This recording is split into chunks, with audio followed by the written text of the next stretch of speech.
Have you ever looked in the mirror and wondered who is really staring back at you? Not the role you play at work, not the mother, the wife, the friend, but the real you, the one underneath all the expectations, the pressure, the history. That quiet voice within you that says, "This isn't me," even when everything on the outside looks fine. Most women don't talk about this feeling, but they carry it every single day. A quiet discomfort. A question that never fully goes away. Who am I really? Louise Hay often said that the first step toward healing is self-awareness. But how can we heal a version of ourselves that we've never truly met? Many of us live by default, shaped by beliefs passed down from our families, conditioned by years of trying to be accepted. We learn early on that being ourselves comes with risks. Maybe you were told to stay quiet, to be nice, to not ask for too much. Maybe you learned that love had to be earned and worth was something to prove.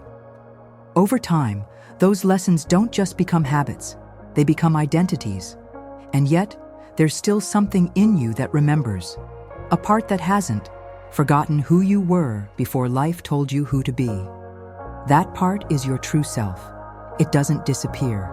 It waits, quietly, until you're ready to return to it. Louise taught that every belief we hold shapes our reality. So if you believe you are not enough, not lovable, not worthy, your life will reflect that belief.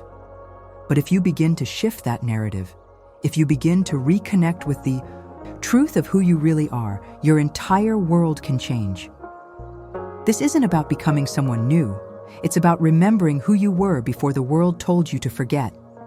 Imagine what it would feel like to stop pretending, to stop living on autopilot, to look in the mirror and actually recognize the woman looking back. This journey begins with one decision, the decision to get honest, to get curious, to ask yourself questions that maybe you've avoided for years, not to judge yourself, but to discover yourself. So I invite you now to pause for a moment and reflect. When was the last time you felt like yourself? Not the version that performs, the version that just is. If this question stirred something in you, if it made your chest tighten or your eyes tear up, then it's time to listen. Your true self is not gone. She's just waiting for you to come home. And now I'd love to know, what came to your mind as you heard this? Was there a moment, a memory, a feeling? Share it in the comments. Even if it's just one word, it might be the beginning of something beautiful. As children, we arrive in the world completely open. We don't question our worth. We don't compare ourselves to others. We simply exist, fully present and fully ourselves. But it doesn't take long before the world begins to shape us, before we're told what's acceptable and what isn't, what parts of us are lovable and what parts should be hidden. These messages may not have come in harsh words. Sometimes they came in silence, in the look of disapproval when we were too loud, in the cold shoulder when we said what we truly felt. Louise Hay taught that our beliefs are not facts. They are ideas we accepted as truths, often when we were too young to know any better. Maybe you were praised when you were helpful, but ignored when you needed help. Maybe you were rewarded for being strong, but shamed for showing fear. Slowly, you started editing yourself. You stopped asking for what you needed. You started playing roles, not because they fit you, but because they kept you safe. And this is where the disconnection begins. When you start abandoning small parts of yourself to be accepted by others. At first, it feels like survival, but over time, it becomes identity. You might tell yourself, this is just who I am. But is it really? Or is it who you became to keep the peace, to avoid rejection, to feel loved, even if it meant losing pieces of yourself? Louise reminded us that every belief can be changed, but to change a belief, we have to see it first. We have to trace it back. So think about your own story. What were you taught to believe about being a woman, about showing emotion, about needing help or being too much? How many of those beliefs are still running your life today? The truth is, many of the behaviors we struggle with, like people-pleasing, self-doubt, and perfectionism, are not flaws. They are survival strategies we developed in environments where being our full selves didn't feel safe. And while those strategies may have protected us once, they are now keeping us from the life we truly want to live. This is not about blaming the past. It's about reclaiming your power. You cannot rewrite what happened, but you can choose what happens next.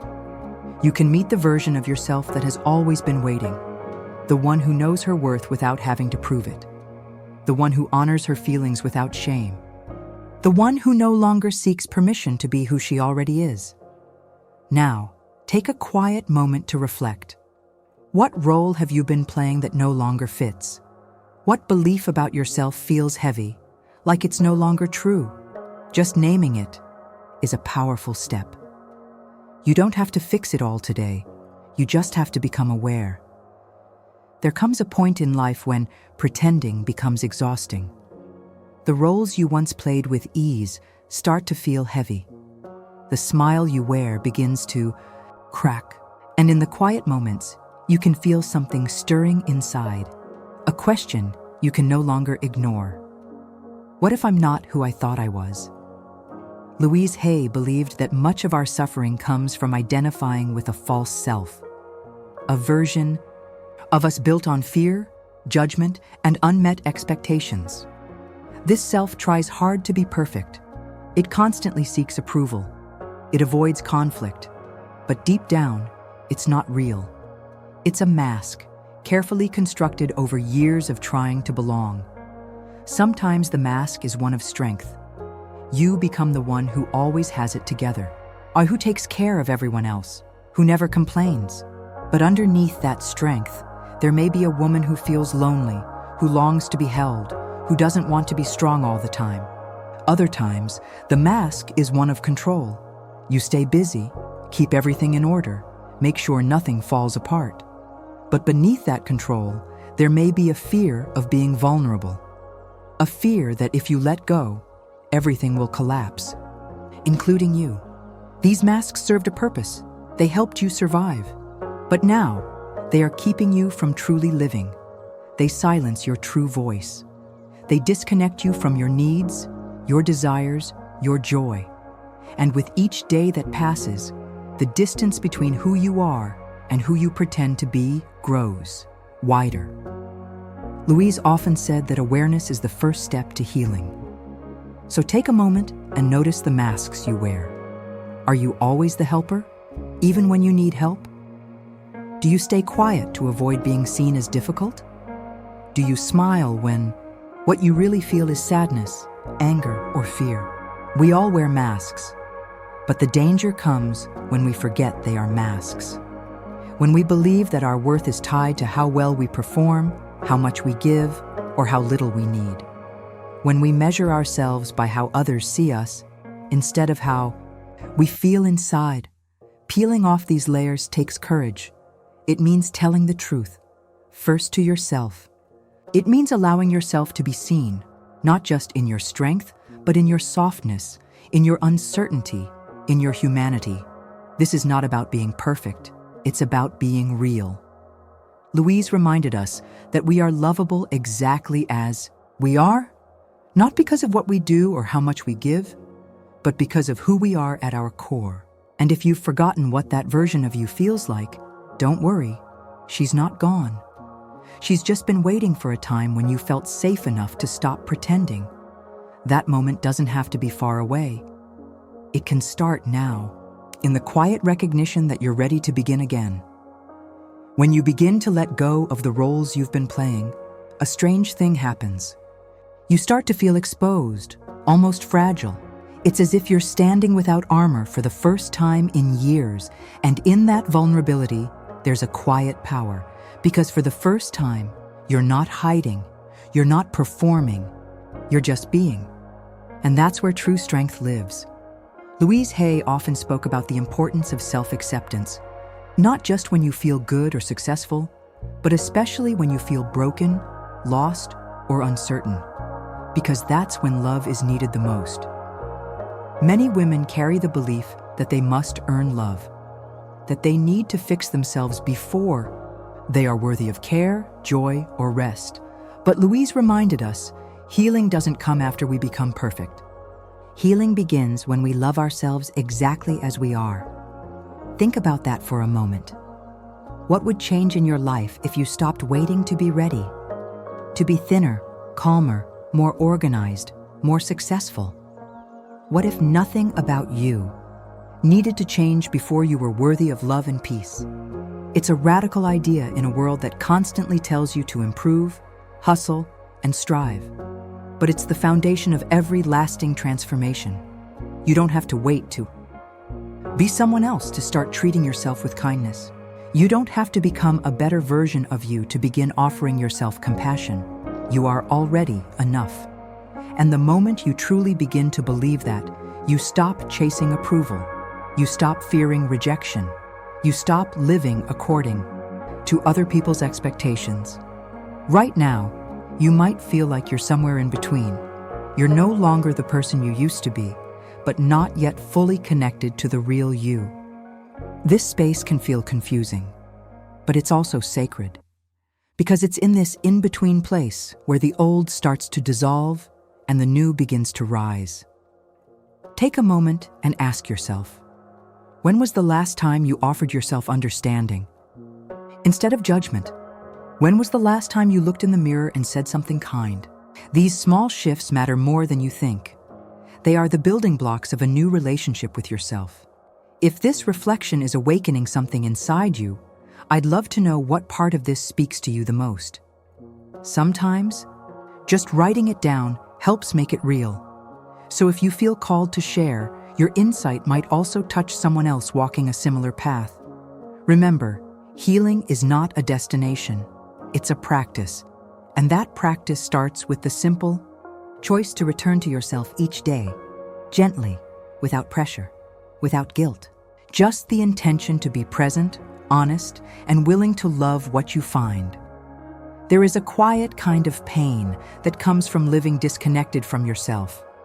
It doesn't scream. It doesn't demand attention.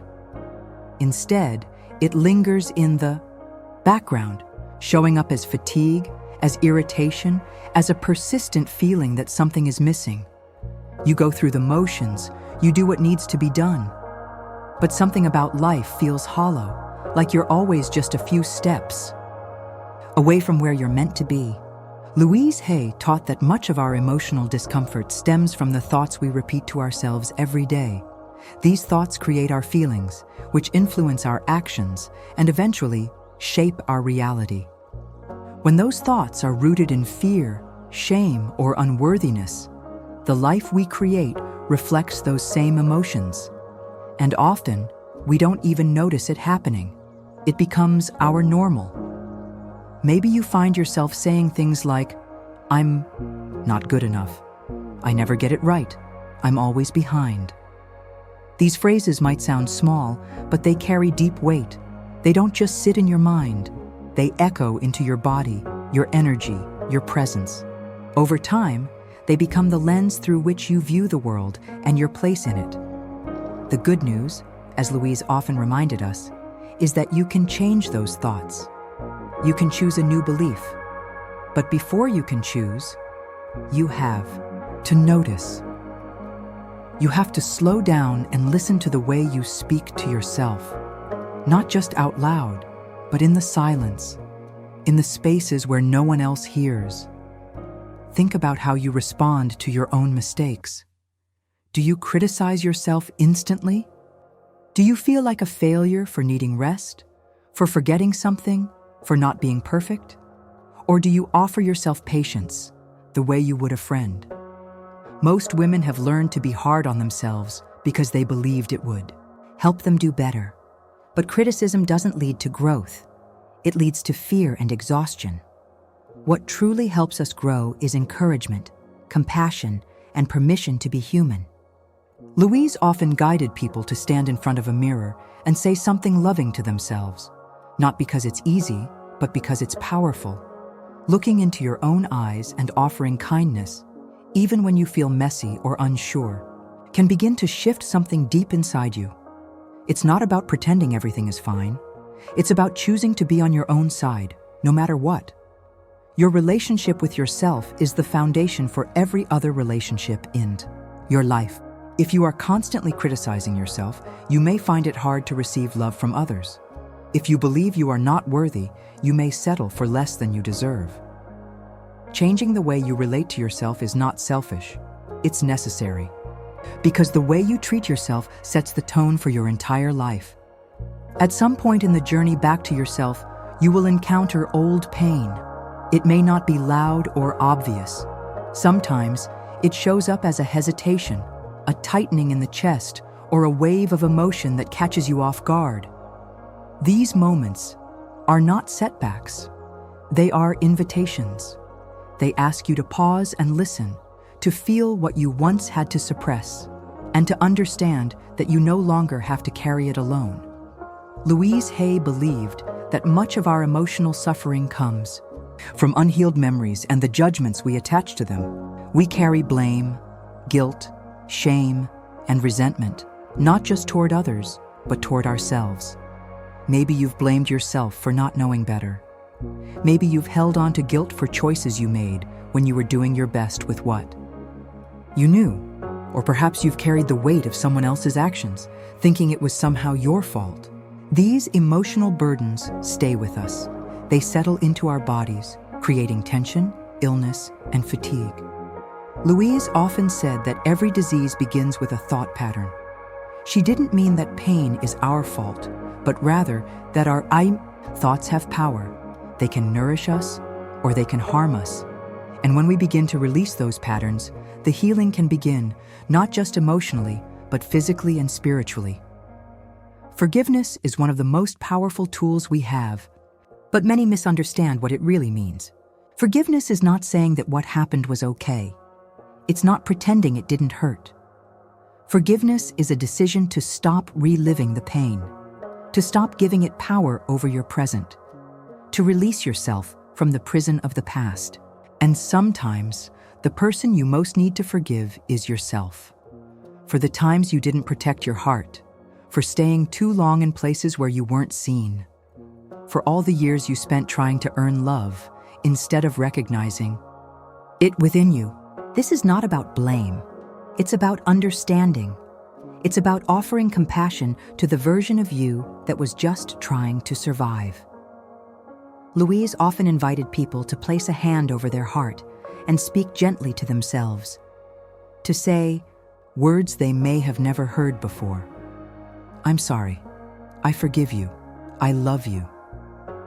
These simple phrases can begin to melt years of frozen emotion, not because they fix everything, but because they soften the armor. They open the door to deeper healing. You don't have to rush. Healing doesn't follow a timeline. There is no perfect way to forgive or release. What matters is the intention, the willingness to let go, even if just a little, to create space for something new, something lighter, something that feels like peace. The more you release what no longer belongs to you, the closer you get to the truth of who you really are. And that truth is not broken. It has always been whole. It has only been waiting to be seen. As you continue walking toward your true self, one of the most powerful realizations you will encounter is that healing is not about becoming someone new. It is about returning to who you have always been beneath the layers of fear, guilt, and conditioning. There is nothing missing in you. There is only truth waiting to be remembered. Louise Hay often spoke about the importance of taking back personal power. That power isn't about control. It's about choice. The choice to stop believing in old limitations. The choice to speak kindly to yourself. The choice to no longer let pain define your identity. These choices may seem small at first, but they are life-changing. Every time you decide to respond with compassion instead of judgment, you are creating a new path. Every time you say no to something that doesn't align with your truth, you are reclaiming a piece of yourself. You don't have to know exactly who you are yet. The journey is not about having all the answers. It's about allowing space for discovery, about giving yourself permission to evolve, to grow, and to change direction without guilt. Life is not a straight line. Neither is healing. Sometimes you will move forward with confidence. Other times, you may feel like you've taken a step back. Both are part of the process. There may be days when you feel strong and clear, and others when doubt returns like an old familiar voice. That's normal. Healing is not about never struggling again. It's about how you meet yourself in those struggles. Do you offer yourself kindness? Do you allow yourself to rest? Or do you slip back into old patterns of self-punishment? Louise reminded us that what we give to ourselves is what we give to the world. If we are harsh and critical with ourselves, and we often become impatient and reactive with others, but when we extend love inward, that energy expands outward. It touches the people around us, often in ways we don't even realize. A more peaceful you creates a more peaceful home. A more authentic you gives others permission to do the same. Think about the people in your life who inspire you. Is it their perfection that moves you? Or is it their honesty, their presence, their courage to be real? You are allowed to be that person too. Not by changing yourself, but by showing up as you are. By honoring your own needs, your voice, your intuition. The truth is, the real you has always been present. She's just been buried under layers of self-protection. Now that you are gently peeling those layers away, you may start to see glimpses of her in the way you speak, the choices you make, the boundaries you set. You may even begin to feel moments of lightness, a sense that you're finally coming home. And this feeling, even if brief, is a sign that you're on the right path. Coming home to yourself is not a one-time event. It's a quiet commitment made over and over again.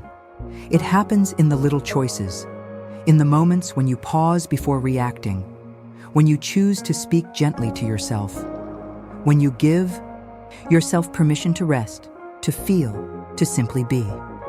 These small acts are not insignificant. They are the foundation of a new life, one that is no longer built on fear or striving, but on truth and self-love. Louise Hay believed that healing happens in the present moment. Not in the past we can't change, not in the future we keep chasing, but here, now, in this breath, in this choice, in the way you meet yourself today. The more you bring your awareness to the present, the more power you reclaim. Because the present is the only place where transformation is possible. Maybe you've spent years waiting for the right moment, the right feeling, the perfect conditions to begin again. But there is no perfect moment. There is only now. And now is always enough. You don't have to have it all figured out. You don't have to be completely healed.